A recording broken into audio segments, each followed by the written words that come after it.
This is for lesson 924, problems 100 and 101. So we're dealing with real numbers, which are classified into two separate groups, rational and irrational.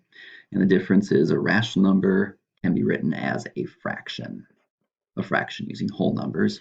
Irrational would be something like a decimal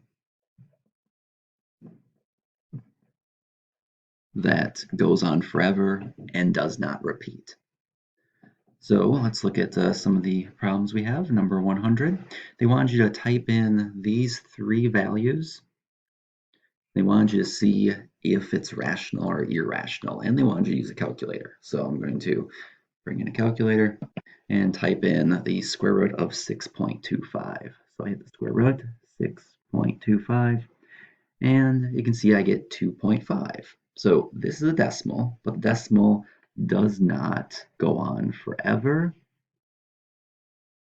Therefore, I can easily write it as a fraction. In fact, 2.5 is 2.5, which as an improper fraction is 5/2.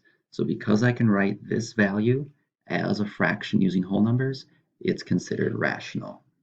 The next one is going to be the square root of 100. So I type in the square root of 100, and it gives me an answer of 10. Well, 10 is a whole number, and if I write 10 as a fraction, I just put it over 1, and because I can write as a fraction using whole numbers, the square root of 100 is also rational. And the third one is going to be irrational. If I type the square root of 7 in,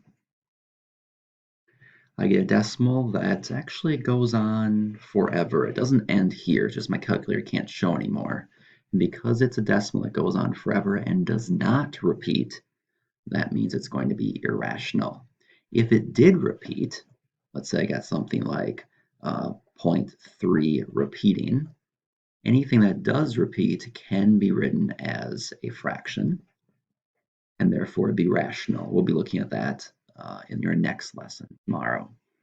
And question 101, here they want you to identify which of these are rational, which ones are irrational. So the fraction of 5/9, well, it's a fraction using whole numbers. It doesn't matter if it's negative or not, because it's a fraction, it's rational. Square root of 7 we just did, that's irrational. 21/4, it's a fraction using whole numbers, therefore it's rational. The square root of 15, if I type the square root of 15 into my calculator, I again would get a decimal that goes on forever and does not repeat. Doesn't matter if it's negative or not, it's an irrational value. Pi squared, pi itself is irrational. That's of course 3.14 and it goes on forever and does not repeat. So pi squared is also considered irrational. The opposite of the square root of 76, square root of 76, if I type that in, is an irrational value because the decimal will go on forever and does not repeat.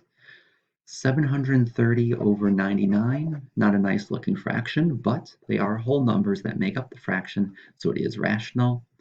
And the last one is the opposite of 6.4 times 10 to the negative second. The times 10 to the negative second means I'd move my decimal 2 spots to the left. So I get 0.064 negative. This is a decimal, but it doesn't go on forever, and therefore I can write it as a fraction.